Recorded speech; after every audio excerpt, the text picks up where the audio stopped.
Today we're going to talk about how learning individual words is a waste of time and a method that you can use on Cambly with your students to teach collocations or any vocabulary. But first, what is a collocation? Well, a collocation is basically combinations of words that are frequently used together that sound natural to native speakers. A collocation can be a group of two or more words that are often used together. So, there are many different types of collocations. To name a few, they might be adverbs and adjectives, adjectives and nouns, or verbs and adverbs combined together. But don't worry guys, collocations are simple enough things to understand, and they'll actually benefit you a great deal when you start to use them yourself. There's so many reasons why English language learners should learn collocations. Let's take a look at some examples. So, let's say heavy rain, right? So if you say strong rain instead, it is incorrect and sounds totally unnatural. Or to have an experience. So if you say make an experience, for example, it would sound totally weird. So that is actually why we should learn collocations. Number one reason is actually using collocations will help your English sound more natural. And it's always easier to remember the combinations of words because we tend to forget the individual words quickly. And the second one is to achieve fluency. Think about it. If we had to create every word, one single word after another, every time we speak, speaking would be extremely difficult and we could never achieve fluency. It would be such an ordeal, right? Or a pain in the neck, or should I say, a pain in the ass. Well, okay, I'm too nice for that, right? So, fluency actually depends on being able to produce combinations of words automatically. Collocations, phrasal verbs, idioms, and everyday chunks make this possible as they are ready-made pieces of language. So every time we speak, we don't have to think about putting individual words together.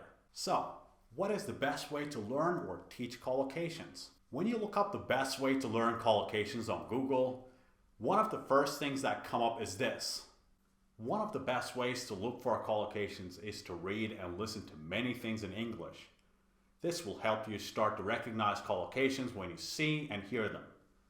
Alright, this might be actually a great way to look for new collocations, but is it the best way to actually learn them? Well, not really. So unless you are actively looking up words and phrases that you don't know and actually take notes while you're listening to a podcast, watching Netflix, or reading an article, you're only going to be working on your passive language skills. And that's not actually the best way to work on collocations. So let's say you're a teacher who's looking for ways to teach your students new words, phrases, or idioms.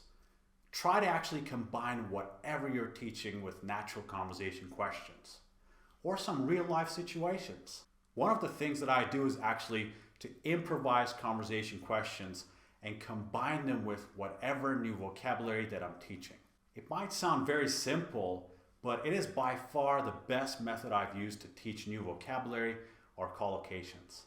Alright guys, in my opinion, here's the most important part. So, how the student is actually going to remember all these things.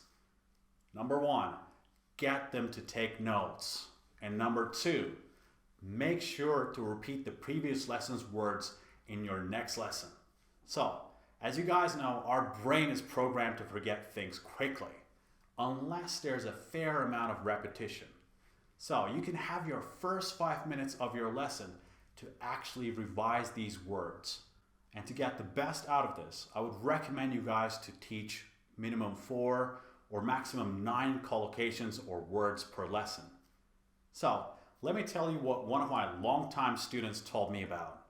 He's a business professional in Turkey, and we've been having lessons for about 6 months now. He told me about how he appreciates learning new vocabulary on Cambly with natural conversation questions. And he also said that how Cambly gives him an opportunity to work on his active language skills and regrets all the passive input he's been given up until now. And the most rewarding thing is that he actually remembers all the words that we learned from 6 months ago. So this shows us the importance of repetition and teaching new collocations and how to use them in the most active way. All right, guys, there you have it. So next time, instead of saying, let's make some example sentences, try to spice things up a little bit. So I hope this video helps you guys. Also, if you want to apply to Cambly, I'm going to leave a referral link below so you can use it to apply and start tutoring right away. Bye.